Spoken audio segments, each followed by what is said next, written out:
amahirwe yo kuba u Rwanda rwakakira Formula 1 2029 akomeje kwiyongera.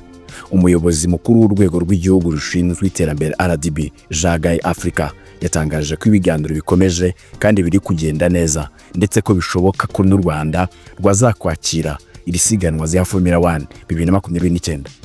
Hashize igihe Formula 1 iri mu biganiro n'ibihugu bitandukanye hagamijwe kureba ahandi hazajya hakinirwa Grand Prix, amasiganwa y'imodoka.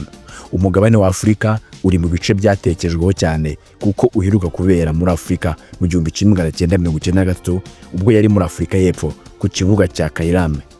Umuyobozi wa RDB yabwiye The Athletic ko ibiganiro bikomeje kandi ko biri kugenda neza nubwo bitararangira, ndetse ko umushinga wo kubaka hazajya hakinirwa Formula 1 ushamikiye ku iyubakwa ry'ikibuga cy'indege mpuzamahanga cya Kigali kiri Bugesera. Jagaye Africa yagize ati, turi guhatanira kwakira Formula 1 hano mu 2029. Turashaka gukoresha ikibuga cy'indege nk'amahirwe yo guteza imbere umujyi mushya. Rero Formula 1 imihanda yo gusiganirwamo izubakwa hamwe n'igitekerezo rusange ari ukugira ahantu kuruhukira, kuko Formula 1 ihuza abantu bagamije kwishima. Rero ni igikorwa kiba mu gihe cy'icyumweru. Rero mu gihe iki kibuga cy'indege kizaba kirangiye hamwe n'ibiganiro na Formula 1, ikizaba gikurikiyeho no kubaka imihanda yo gusiganirwamo. Iki kibuga cy'indege cya Bugesera byitezwe ko kizuzura mu 2027. Icyo gihe azaba ari cyo gihe cya nyacyo cya mbere ubwo kizaba gifite ubushobozi bwo kwakira abagenzi bagera kuri miliyoni 7 ku mwaka. Afrika yakomeje avuga ko iyo mihanda yo gusiganirwamo izubakwa izaba ifite ubushobozi bwo kwakira amasiganwa mu cyiciro cya Formula 2 na Formula 3. Formula 3 na Formula 2 ni ibyiciro bibiri by'amasiganwa bifasha abakinnyi ko babona amahirwe yo guhatana muri Formula 1.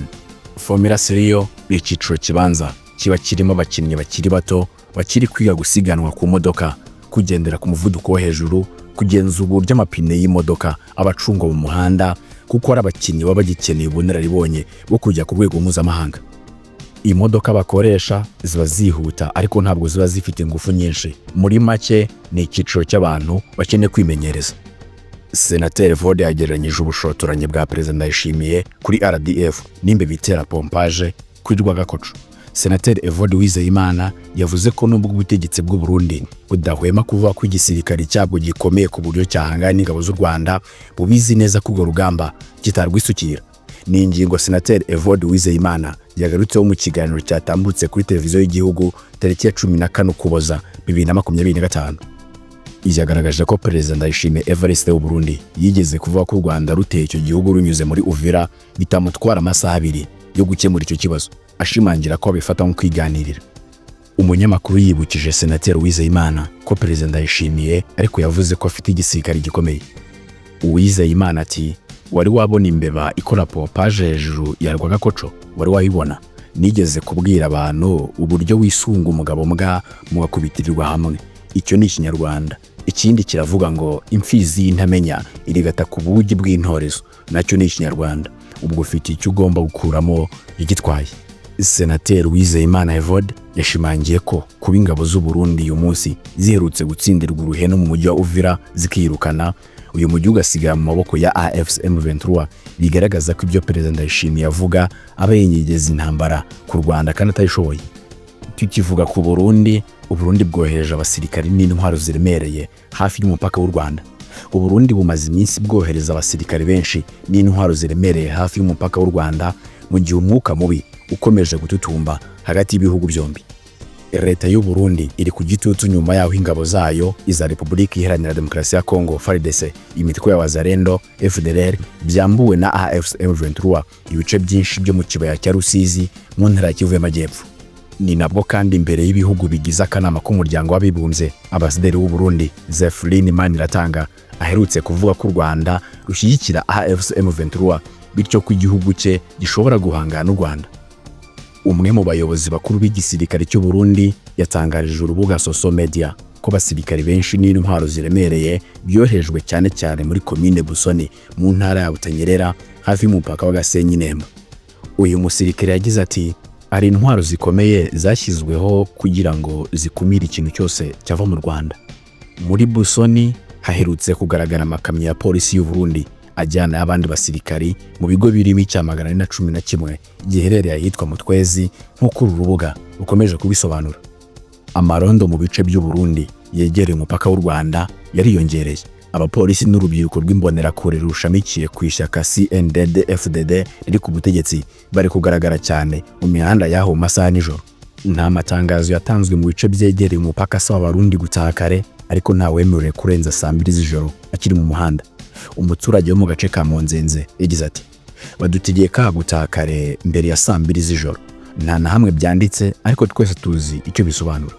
Abaturage baturiye umupaka bafite ubwoba ko batekereza ko isaha n'isaha intambara y'ibihugu byombi ishobora kurota.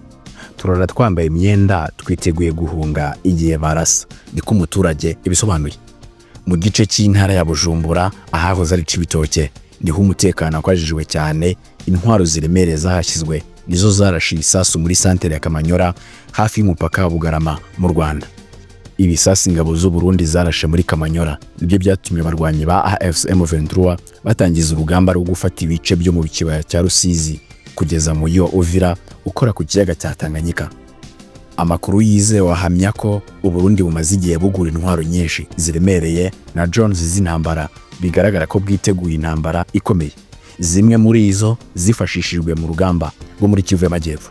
Mu byumweru 2 bishize mu kigo cya gisirikare cya Mukoni mu ntara ya Buhumuza hinjiye amakamyo 30 ya rukururana yari izikoreye yapakuruwe iminsi 3. Sukhoi 25 na drones byarashe ku banyamurenge.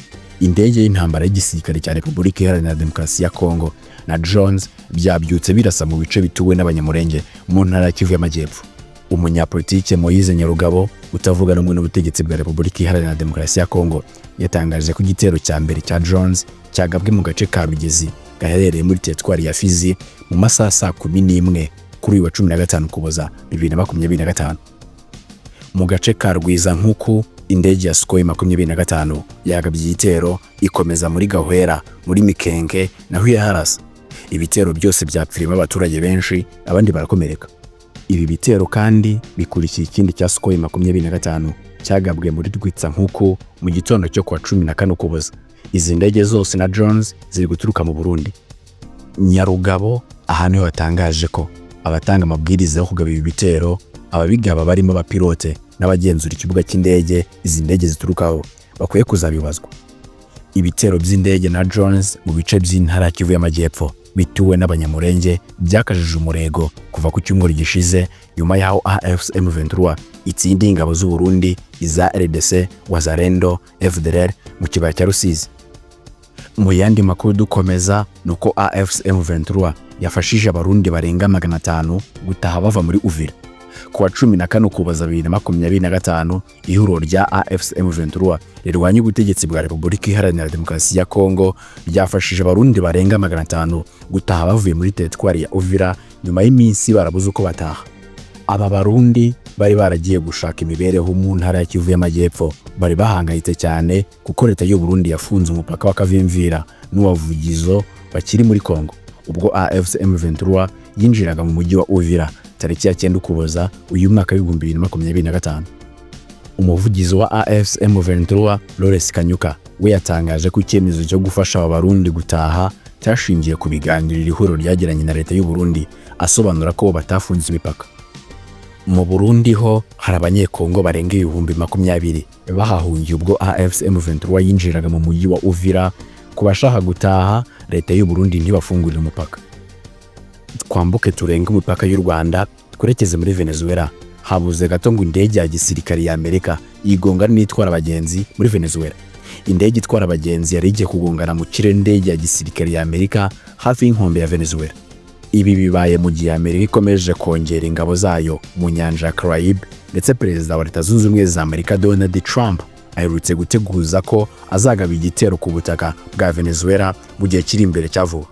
Associated Press kuwa 5 yatangaje ko indege ya JetBlue Flight 1112 bivugwa ko yahuye n'indege ya Air Force ya Amerika mu kirere ubwo yavaga i Curacao, ikirwa gito kiri hafi ya Venezuela, yerekeza ku kibuga cy'indege cya John F. Kennedy International Airport i New York muri Leta Zunze Ubumwe za Amerika. Ngo hashize iminota 20 gusa indege ihagurutse yahise isa n'igabanyije umuvuduko ikiri kuzamuka mu buryo butunguranye. Umupiloti wa Jet Blue Flight yagize ati twari hafi kugongana mu kirere binyuze mu nzira yacu y'indege, ntibari bafite transponder yabikora neza. Umuvugizi w'iyi ndege Jet Blue Flight Derek Bonjowiske ku cyumweru yavuze ko kampani y'indege yabimenyeshejwe n'inzego zibishinzwe. Umuvugizi wa US Southern Commander Colonel Manny Ortiz yavuze ko bamenye amakuru mashya ajyanye n'imikoranire y'indege ya gisirikare za Amerika muri Caraïbe kandi ko bari kugenzura icyo kibazo. Kuva muri Nzeri 2025 ingabo za Amerika zimaze kwica abantu barenga 80 mu bitero byagabwe ku bwato bukekwaho kuba ari ubw'abakaritere bacuruza ibiyobyabwenge. Trump akavuga ko ubwo bwato bwakoreshejwe na guverinoma ya Venezuela mu kwinjiza ibiyobyabwenge muri Amerika. Mu cyegeranyo cy'ibyiriwe tariki ya 15 Ukuboza 2025 tugaruka gato muri Repubulika Iharanira Demokarasi ya Kongo muri Walikale. FDLR yatwitse umudugudu wose. Umutwe w'iterabwoba wa FDLR watwitse umudugudu wose muri teritwari ya Walikale mu ntara Kivu y'Amajyaruguru mu burasirazuba bwa Repubulika Iharanira Demokarasi ya Kongo. Iri bara ryabereye mu gace ka Tubonane gaherereye muri groupement ya Walo Rwanda mu gitondo cyo kuri 15 Ukuboza 2025. Abantu 4 barapfa, abandi batangira guhungira mu midugudu baturanye. Umurwanyi wa FDLR wise General Mudayongwa avuga ko yaguze umuyobozi n'ubutaka muri aho gace, ariko abaturage babyamaganira kure.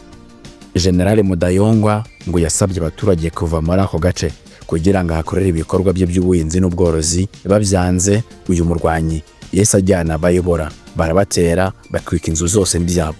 Mu bapfuye harimo abarwanyi 2 b'umutwe wa Mai Mai Kifuafua.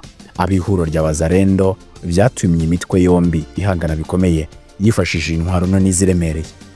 Tariki ya 27 Kamena 2025 u Rwanda na Repubulika Iharanira Demokarasi ya Kongo byagiranye amasezerano y'amahoro, byumvikana ko umutwe wa FDLR ugomba gusenywa narwo rugakuraho ingamba z'ubwirinzi rwashyizeho. Raporo y'impuguke z'umuryango w'abibumbye ryasohotse tariki ya 8 Ukuboza 2025 ihamya ko nubwo leta RDC yemeye gusenya uyu mutwe, n'ubu ingabo zayo zigikorana n'uyu mutwe wa FDLR mu buryo butaziguye. Izi mpuguke zasobanuye ko nyuma y'itangazo igisirikare cya Repubulika Iharanira Demokarasi ya Kongo FARDC cyashyize hanze tariki ya 10 Ukwakira 2025 rivuga ko FDLR izasenywa, cyaciye ku ruhande mu gikari kimenyesha uyu mutwe ko ubufatanye buzakomeza.